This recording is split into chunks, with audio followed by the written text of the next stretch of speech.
So, we are talking about this novel. This was published in 1935, and this has also been seen as one of the major works that laid the foundation of Indian writing in English, and also as one of the prominent Gandhi novels. Yeah, just like Gandhi figures in Kantapura and in Waiting for the Mahatma, we do find Gandhi visiting this place where this story is set, and it is said that Anand faced about 19 rejections, but also there is a recent work by Priyamada Gopal where she talks about the rejections by 8 publishing houses. So, whichever way it is, it had faced a number of rejections. It was finally published by this publisher Lawrence and Wishart, and it's a left-wing publishing house, and also for the work to be published, it required an intervention from E.M. Forster. Yeah, who's E.M. Forster? Yeah, the author of A Passage to India, and also was a well-acclaimed international figure in the 1930s. So, and this also like reminds me, Kantapura was also published by a foreign publisher, George Allen and Unwin Limited. Yeah, and Forster had also written a foreword to this novel Untouchable, saying that this sort of an intervention has never been made before. Many of the publishers were reluctant to publish this because they said, even though I have a strong stomach, even my stomach churns when I read through this. It's such a filthy novel. It talks about the dirtiest things that human beings do. So, it may not go very well down with the audience. So, they were very, very reluctant to get it published. And Anand also had a rather radical image during his literary career. He was one of the founder members of the Progressive Writers Association, and Saadat Hasan Manto, the Urdu writer, who had radically written about partition, he was also one of the members of PWA. So, there were many of these writers who wrote social realist fiction and also thought it is their responsibility to respond to the social evils of those times. Yeah? They were all part of the Progressive Writers Association. Yeah? And Anand also had a Western education. He was a student in London, and he was also very briefly associated with and was influenced by the Bloomsbury group. What's a Bloomsbury group?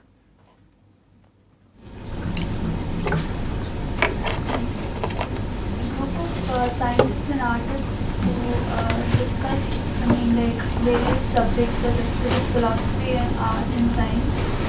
It included Virginia Woolf. Yeah, the modernist group of literary figures. So I should go back and revise your grades in history literature. So they also questioned a lot of things which I considered taboo. But what made Anand a little uncomfortable with what he found very sort of disorienting with that group, with Bloomsbury group, which was seen as a radical group during the modernist period in Britain, was that they had an undeclared ban on discussing politics, and he thought that was also a way in which they failed to criticize the British imperial project, because he was also being nurtured by the nationalist movement which was happening back in India. Yeah. So, in his writings we can find this twin influence, the influence of the modernist writers of Britain, and also of Gandhi and his experience while he was living in Sabarmati ashram. He had spent a considerable time living with Gandhi in the ashram, and it is said that his novel was the outcome of that experience that he gained in the ashram. Yeah. So, these are some of his other works. He wrote rather prolifically from the 1930s onwards. In 1950, he published a semi-autobiographical novel, 7 Summers, and 1968, this work which is considered as the best of his works, Morning Phase, was published, and 1971 he rather appropriately got the Sahitya Academy Award as well. So, that also makes him perfectly canonical in all respects. So, the novel Untouchable talks about one day in the life of Bakha, and Anand himself has said that this was the recounting of his childhood experience where he had interacted with this sweeper who was there in his parents' home. The sweeper's name was Uka. Yeah? So, he was not allowed to interact with this boy, the boy who was the sweeper. So, he says it was also based on the experiences that he had during his childhood. We find a generous amount of social realism being used in the depiction of this fictional work, and the fictional space, the fictional time is just about 12 hours from morning till evening, not even the entire day. And also it comprises of a lot of recollections by Bakha and about some of his thoughts which is shaping him, or certain things which he picked up as and when he experienced newer things on that particular day. And this particular day, which is which gets framed in this novel, that becomes important significance for a couple of things which we shall be talking about shortly. And Foster said this work is about the business of the human body relieving itself, and for him, more than the caste element, what he found very significant was that such a work had not been taken up before. And he also thought that this can be a very right kind of an intervention, especially when India was about to get independence, and also there was this tussle between modernity and tradition which was going on. And there are very mundane day-to-day commonplace incidents which are part of this novel, and most of the experiences that he Bakha has on that day, except for one or two things which stand out, otherwise that's his routine. Those are the things that he does on a daily basis, and those are the experiences, even the humiliation, it has a routine to it. There is nothing extraordinary about the humiliations that he faced on that particular day. And it had been said for a long time that Narayan's craft was exceptional in this novel, as he had given minute details of a life that he was not directly familiar with. And in the novel itself, talks about the drudgery of this boy's work, where he moves from one dolor's latrine to another, cleaning, brushing, pouring phenol. Yeah? So those sort of minute details are given. And it's also been said that this novel occupies a space between ethnography and fiction, because there are a lot of details which there's a lot of a thick description, as the ethnographers would give, when it comes to the detailing of Bakha's life. So who is Bakha? Bakha is a very young man. He's just turned 18. He's been described as strong and able-bodied. These are the terms that the novel uses to talk about Bakha. He's got a penchant for second-hand European clothing, because even when he is on the verge of being humiliated, he's able to find joy in the fact that he got a new coat, and he really revels in dressing up in those ways, which also comes across as being very weird and clownish to the onlookers. And he's been described as a very thoughtful and sensitive individual. He thinks a lot, a rather unusual thing for people from his background. That's what again the novel tells us. The novel tells us Bakha is a bit superior to his job, and he also takes a lot of pleasure in cleaning well and getting appreciation, because the novel says it with a sort of dignity, sorry about the typo, dignity that does not belong to the ordinary scavenger who's as a rule uncouth and unclean. So this is the voice of the narrator, that this is a different kind of a man, and he is not like the others who as a rule are uncouth and unclean. And he also gets he does not think that he is doing a very menial, dirty job. There are places where he thinks, he's really doing a service to the society and he should be able to do better. We also find a Gandhian reflection of all jobs being having the equal kind of respectability and all. And about him using this Western attire, it may come across, many have felt that Bakha was trying to blindly imitate the Westerners. The same kind of criticism was also levelled against Ambedkar, because if you remember the common images of Ambedkar, it's not really in an Indian dress. He's always in a Western dress. So Ramachandra Guha, in a 2014 edition of Untouchable, he had written an introduction. And there he talks about the need to look back at the need to look back at this 1930s novel from the point of view of the present, which is 2014. And he also says we cannot continue to look at this novel only as a Gandhian sort of a novel. It becomes important to talk about Ambedkar as well, because we are on the other side of independence, on the other side of history. So this I read to you from Guha's introduction. Whereas portraits of Gandhi usually show him in his loin cloth, Ambedkar is always represented by his admirers as wearing a suit and tie.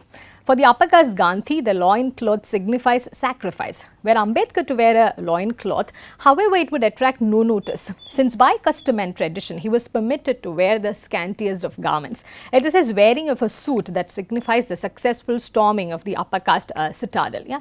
So, we don't know whether these sort of thoughts were attributed to Bakha when Anand was writing this novel, but it is nevertheless important for us to keep this in mind. Yeah? The stark contrast between these two images, as we see it, Gandhi's and Ambedkar's, and how the way they projected themselves were also based on how their background had a bearing on them. So, coming back to the novel, there are two major events which could be seen as a turning point in Bakha's life.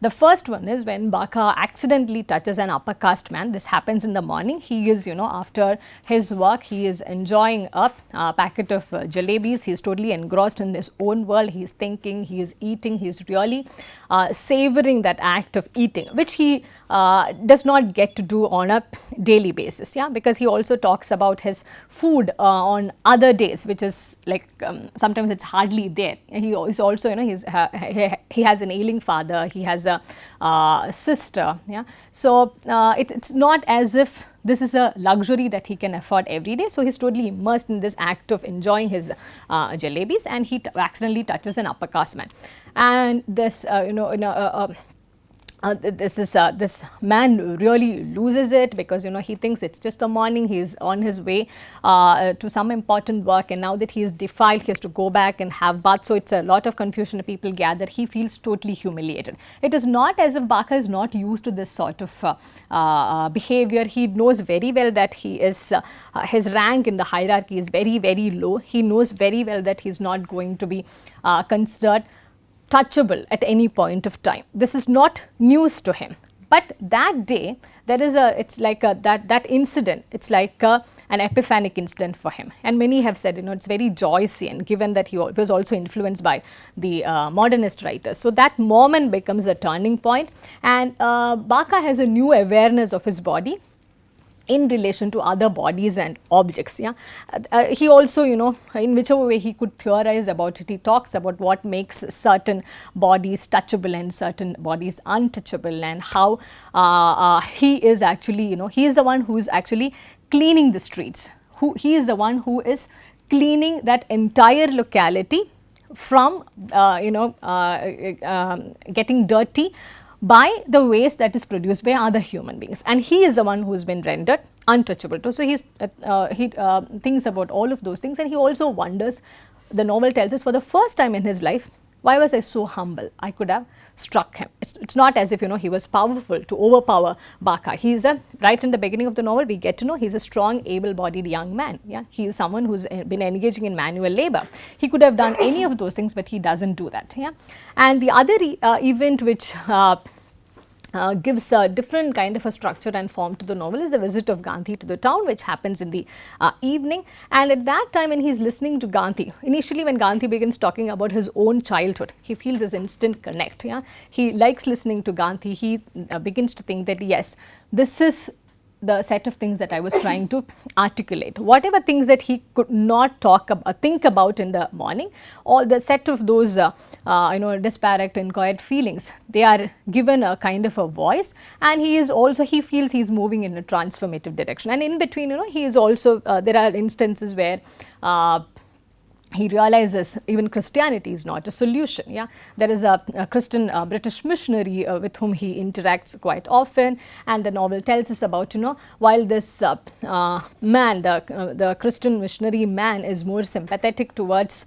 Bakha, his wife is not sympathetic, and he also feels the futility of changing his religion. So many of those discourses are also part of the novel in between. And right after the event with Gandhi occurs, towards the end, we are also told that maybe the solution is not in Gandhi either. The solution lies in the machine. Yeah, you bring in the flush toilet mechanism, and perhaps that can be resolved. It also talks about the shifting political stances that Anand himself had. Yeah, he was a Gandhian. He lived in the ashram. He totally admired Gandhi for whatever he was doing, but he was also a socialist. And we do not say such a radical elements of socialism in his work, but we also find that there is a move towards that. Especially there is one socialist character, Iqbal, when a poet is introduced towards the end of the novel, and it is said that it is in the persona of the character who is introduced towards the end, we can find the author's persona as well, that he does not think the solution lies in any of the nationalist things, but in technology. But so how is Gandhi used in this novel? If we think about the other novels in which Gandhi figures, we find that they all make use of Gandhi in different ways. It does not become very important for us to know who Gandhi is, but on the contrary, what use Gandhi is in various contexts. Gandhi becomes many things to many people, as we know. Some of those are political, some of those are true, some of those are part of folk tales and legends. Here also Gandhi is initially used as a very legendary, introduced as a legendary figure. There are these stories about Gandhi which people hear about, and the Gandhi as he is introduced in this novel, and also if you know about certain comments that he has made in his discourse related to caste and anti-untouchability, he was not opposed to caste system. Yeah, he did believe in caste system, as he also believed that the Chatur Varna gave a structure and a kind of a proper kind of a hierarchy to the society. On the contrary, what he was opposed to was the practice of untouchability, and he argued that that was a blot on blot on Hinduism, and the practice of untouchability was not sanctioned by Hindu scriptures. So the solution to untouchability, the problems of untouchability, according to Gandhi, was the reformation of Hinduism, and that is the only possibility that he puts forward throughout, and it's very evident in most of his discourses. And Gandhi's influence also comes in, it can be seen that, it can be said that Gandhi also endorses most of the things that the novel Untouchable talks about, because it is it's said that Anand had rewritten the novel based on Gandhi's feedback. There are many sections which he rewrote, and he also has said that maybe that has helped Bakha from becoming a Bloomsbury intellectual. Yeah? So many of those say profound things that Bakha was thinking, his stream of consciousness and all was heavily edited by Gandhi's intervention. That's what we get to gather from some critical material. And Gandhi's views and arguments which are being discussed in the novel, they were also taken from the many of the actual speeches by Gandhi. So we do find a kind of a mixture of history and fiction in this. Gandhi is portrayed more or less like a very real figure. He is also a character in the novel, as he visits and gives a talk in the village. So we do get a sense of the legendary significance that Gandhi had, and he comes across as more like a divine figure, just like he did in some of the other novels, and less like a political personality. And Bakha is initially very excited to listen to Gandhi, because Gandhi is talking about his own childhood. He is able to relate to him. He thinks he is a very nice man who understands their problems, but then gradually it shifts to boredom and resentment.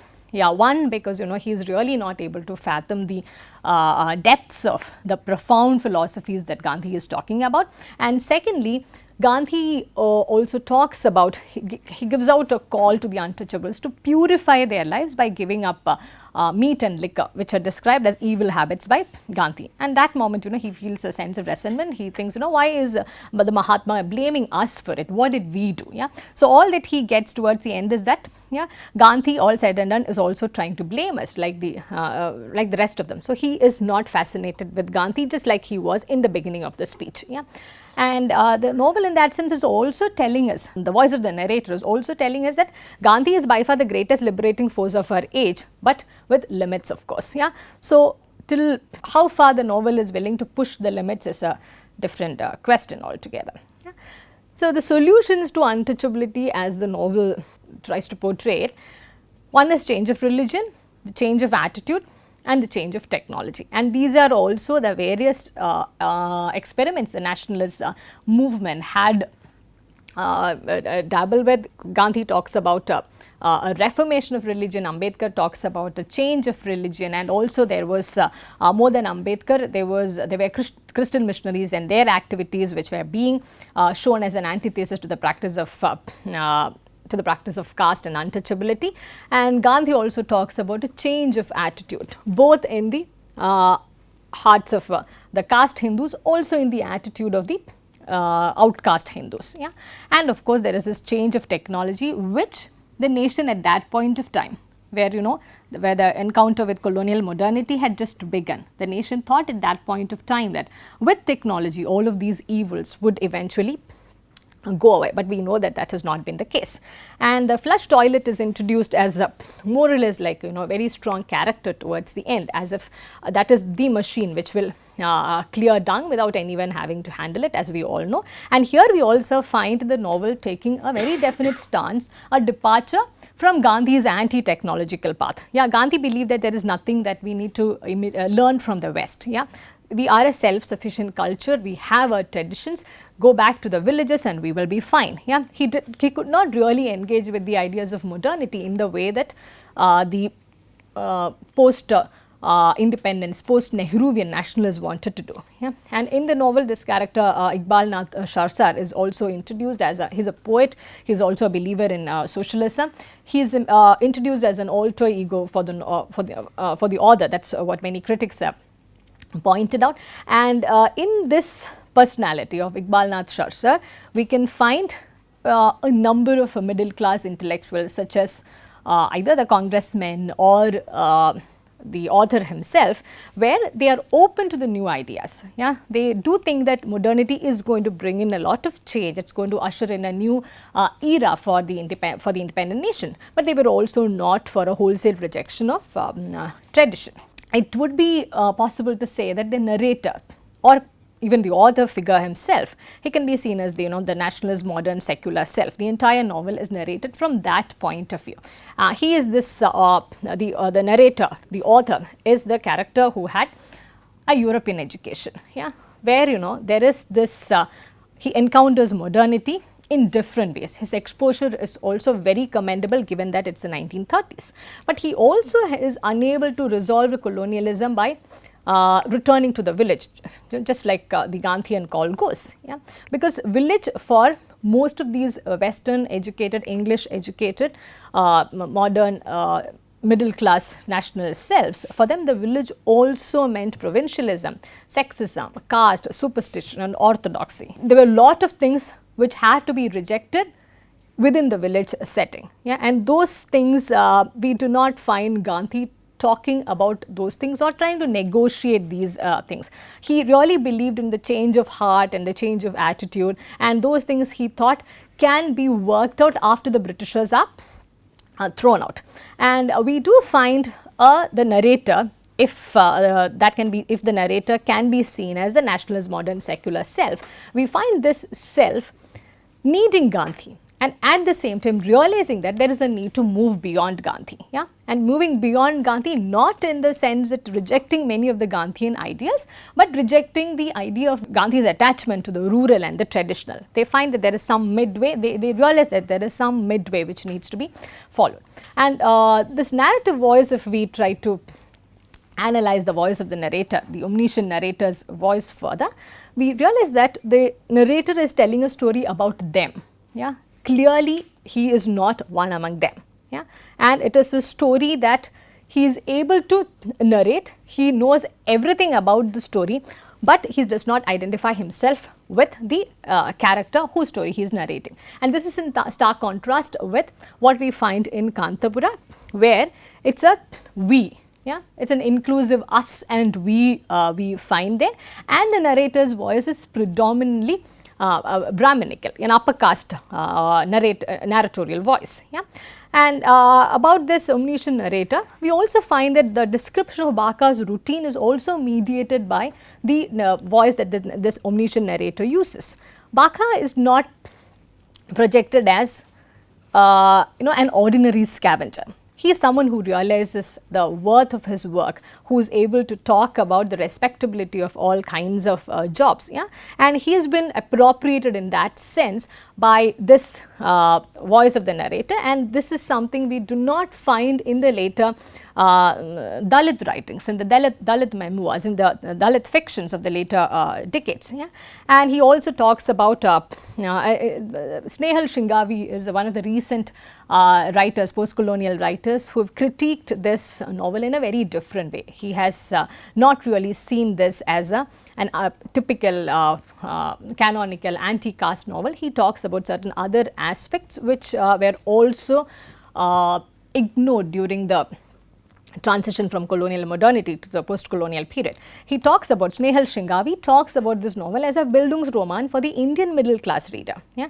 And for Shingavi also identifies Bakha as a site of readerly emotional projection. So, this narrator, this omniscient narrator who's narrating this story is also able to relate with the middle class reader who is reading it. This is certainly not a novel meant for a reader from Bakha's class. Yeah? And Foster also talks about how Anand is the best person to write this novel because it requires an insider to write it. A Britisher could not have written it, and again someone from Bakha's own community, someone from an untouchable community also could not have written this because they will be talking about self-pity and suffering. Yeah? And here we have this perfect rendition with which the middle class intellectual is also comfortable to engage with. This is not a tale of suffering, it is not a tale of self-pity. This is about a different kind of an untouchable who is also able to engage with the nationalist politics in very minimalist ways. He does not really do that, but he knows that, you know, he knows his position well, yeah? That he need not rebel, and that he needs to find other ways to negotiate with this reality of caste, whether it is religion or technology. The solutions lie in these myriad possibilities that the new nation is offering. The character of Bakha is made to think like that and speak like that, and we also are quite comfortable in this sort of a projection. Yeah? And Shingavi also says Bakha's figure also mirrors, you know, a middle class alienation. This is in all respects, this is a perfect way to engage with caste as far as the middle class modern secular individual is concerned, because for the middle class modern secular individual, caste is something which should not be part of the new Indian society, should not be part of the independent nation. Yeah? So, it quite ideally fits in that sense. So, if we think about the context, the most obvious thing is that this was the time of the heightened period of nationalist movement dominated by the Gandhian politics, that is the 1930s. But there was also, you know, two kinds of major oppositions which Gandhi as well as the nationalist movement spearheaded by the International Congress were facing. One was that the Congress party represented only Hindus and not many Muslims. These sort of issues were brewing during that time. The second was that the Congress party represented only the upper caste interests. The novel does not engage much with these ongoing issues, but we do get a sense of how, through Gandhi's talks and through the various discussions, particularly towards the end of the novel, when the character of Iqbal is also introduced, yeah, we get to know that these sort of issues are there at the background. But what we perhaps do not get to see this dichotomy between Gandhi's ideas of uplift, yeah, of uplift of Harijans, the children of God, yeah, versus Ambedkar's exhortation to the lower caste to educate, unite and agitate. Yeah? And this is also, it's also important to note that it was not as if the lower caste and the untouchables had not begun to unite and protest at all. In fact, in 1928 in Calcutta, there was a strike which was organized by the Sweepers Union, and also there is a history of these sort of untouchable sweepers revolt from 1873, 76, 1889, even during the colonial times. These sort of protests were part of the Indian polity, but it was not really talked about as far as the nationalist historiography is concerned. And there were also other events which could have come as which also did come as a formidable opposition to Gandhian idea of nationalist politics. 1926 and 1921 and 1926, we realize, Communist Party makes its entry into this subcontinent. There are labor unions, there are untouchable revolts. So these are this is the context. Yeah. So to be able to again foreground a character like Bakha, who is only the product of a Gandhian pacifist idea of anti-caste, anti-untouchable rhetoric, yeah, that cannot be totally ignored. Yeah. And if we examine certain kind of anti-caste writings which came from other languages, yeah, from the beginning the characters were not really formed as these pacifist characters without a sense of agency. But within the Indian, within this Indian fiction, particularly Indian fiction in English, we find that Bakha remains as the model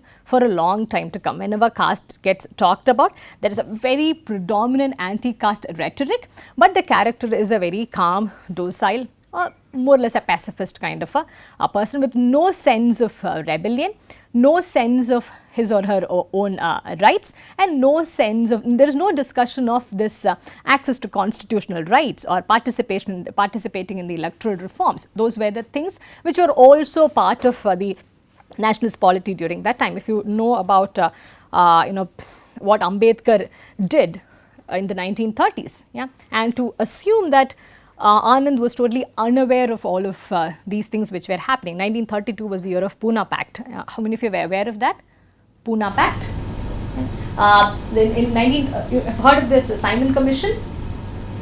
Yeah, that was for introducing electoral constitutional reforms before India reaches this moment of independence. And Ambedkar demanded separate electorates because he also believed that it is not just okay if you treat them well and allow them to enter the temples. Yeah, he was also against the temple entry and all. I mean, you don't have to. It is not the reformation of Hinduism that Ambedkar asked for. It was a rejection of Hinduism. If that's a system which is not accommodating us, we would rather go to another system. Do not just make certain compartments and allowances for us. Yeah.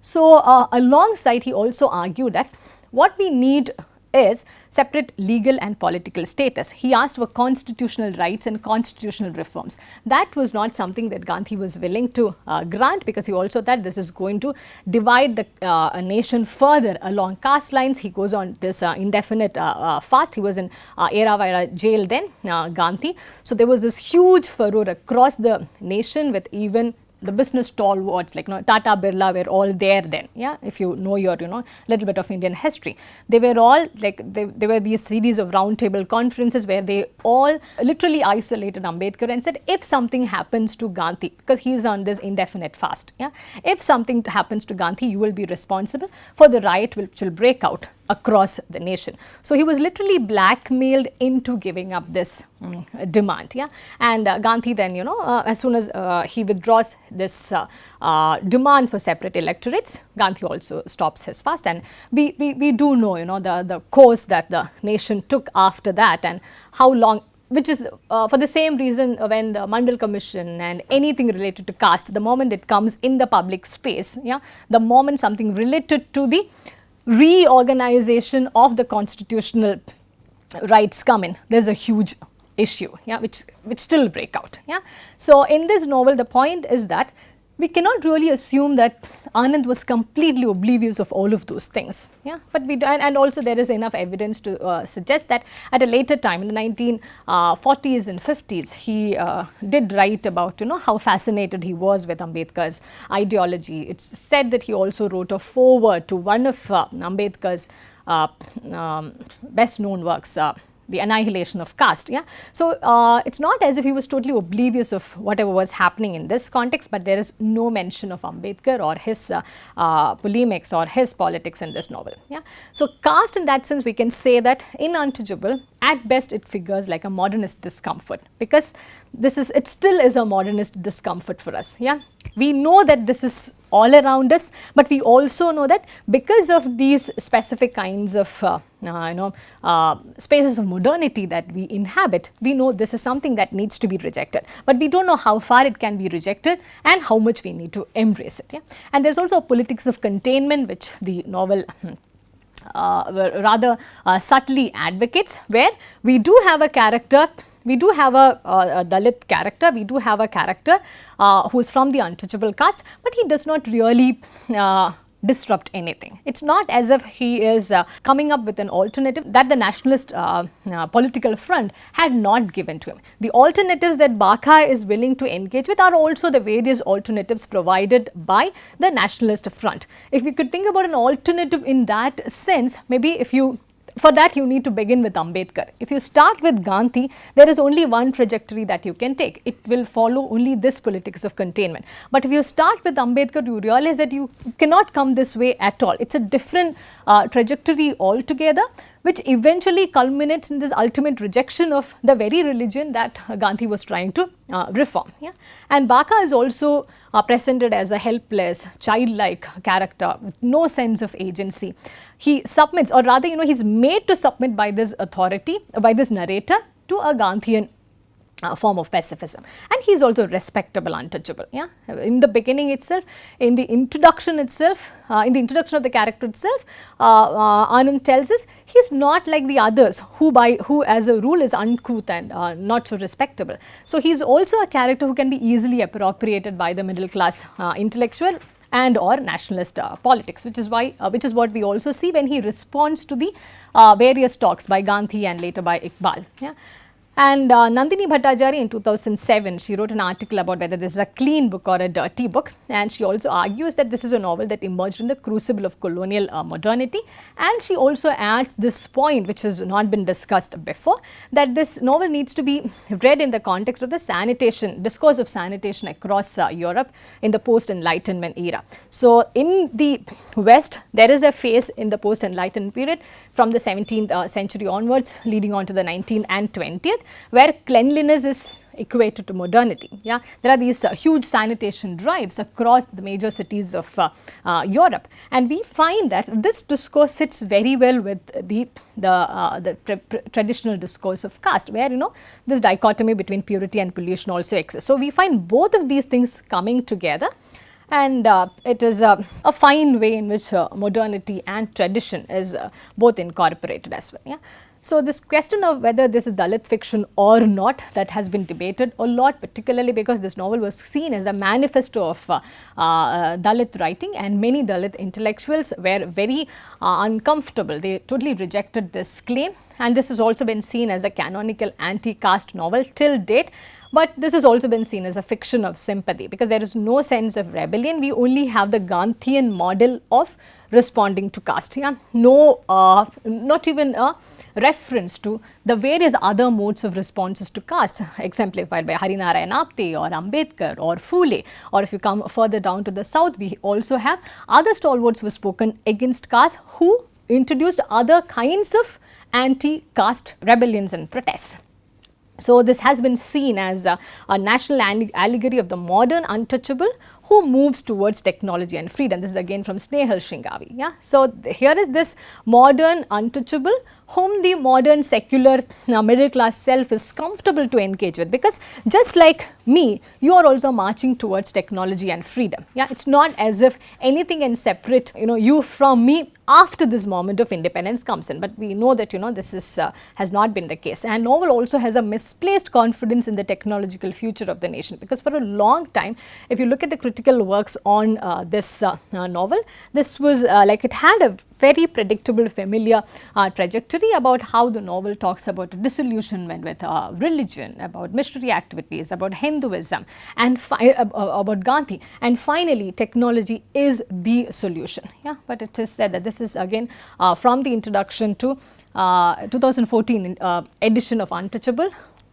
This is from Ramachandra Guha's introduction, where he says that when he accessed the latest figures, which was in October 2012, 40% of Indians did not have access to modern flush toilets, and manual scavenging still existed. That the situation has not radically changed in the last 4 to 5 years either. Yeah. So how does a nation figure in this entire discourse, which is projected within the novel? There is this ideal imagined Indian nation, which we are almost just about just less than 2 decades away from accessing, when the novel is written in 1930s, and we reach this moment of independence in 1947. Yeah? So, we are almost there to access this ideal nation, but the untouchable, the character of the untouchable is still prohibited socially from realizing it. Yeah? And that is seen not in a symbolic sense alone, we also find in the way the untouchable character comes in contact with the touchable citizens of who are around him. Yeah? And we also find contradictory strains of nationalism, which Narayan does deserve a certain accolade for that. He does not stick to the typical Gandhian rhetoric. He also dares to move a little away from that. But the failure of Bakha to revolt, yeah, this is seen as this needs to be seen as a failure of the radical intelligentsia, yeah? And making Bakha as a complacent character also fits in very well with the ongoing nationalist rhetoric. And Shingavi says this only offers a slow paced symbolic solution to untouchability, and it can be seen as a self satisfied Congress member's view, yeah? And which is why the novel was celebrated. Even today, if you just go randomly Google it, you will find that many writing a lot of praise, a lot of praiseworthy things about the novel, saying till date we do not have another novel to replace Anand's work. Yeah. So, this also talks about this also we should be able to see that this novel is also talking about the nation's inability to address the problems of caste, about minorities. Yeah. So, just summing up, if you look at almost all the Gandhian novels, not just this one and the other Gandhian novels, including the two that we discussed, Kantapura and Waiting for the Mahatma, there is a certain pattern which would emerge. All of those may not be visible in all the works, but there is a certain pattern which emerges from all the Gandhian novels. There is a need for Gandhi, but the novels are also conscious about a need to move beyond Gandhi. Yeah, it's also telling, it's very telling in the sense that the authors of these novels were also part of the nationalist middle class. They recognize that Gandhian politics is good, Gandhian ideals are very good, but there are certain limits which needs to be need to be recognized, but they are incapable of putting forward alternatives, just like the nation also had been incapable of putting forward alternatives for a very long time. And they also talk about their middle classness in particular ways. They are in this in this in between space between vernacular roots and aiming for an international audience. They also present a world, even when they are critiquing many of the social elements, they always very conveniently and comfortably present a world which refuses to revolt, with a set of characters who can be contained within the kind of politics that the nationalist movement offers. And we also always have an omniscient narrator with a humanist outlook. Yeah? And even when the terrain that is being dealt with, for example, caste or something like gender or alternative politics, even when that terrain challenges the limits of humanist perception, we find that the narrator's voice continues to uphold the humanist outlook. And there is also a sense of alienation with the nation, with the ideas of nationalism, because all of these novels also realize that nationalism is not the one-stop solution from all the problems, that even after the moment of independence, the nation's problems have not really been resolved. The Gandhi novels which write the nation, yeah, particularly in the 1930s, 40s, 50s, yeah, they are all marked by attempts to think through the possibilities of nationalism, nation. They are able to critique it to a certain extent, but what makes them a failed attempt to engage with this critique is that, maybe failed is too strong a word, a not so successful attempt to critique with the idea of the nation, is that they are unable to break the hold of bourgeois nationalism. Yeah? At least partly we begin to see that in the post-colonial times. Yeah, they are also able to engage with, they are critiquing the nation and also able to engage with a wider set of alternatives. Okay, I hope this made sense. So it's rather packed and lot of things were brought in together.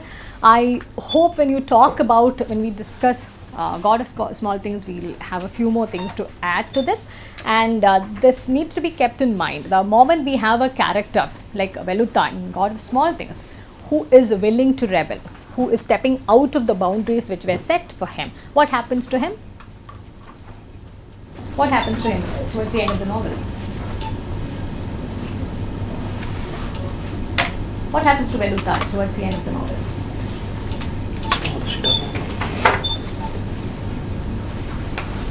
Yeah? He's killed. He's killed.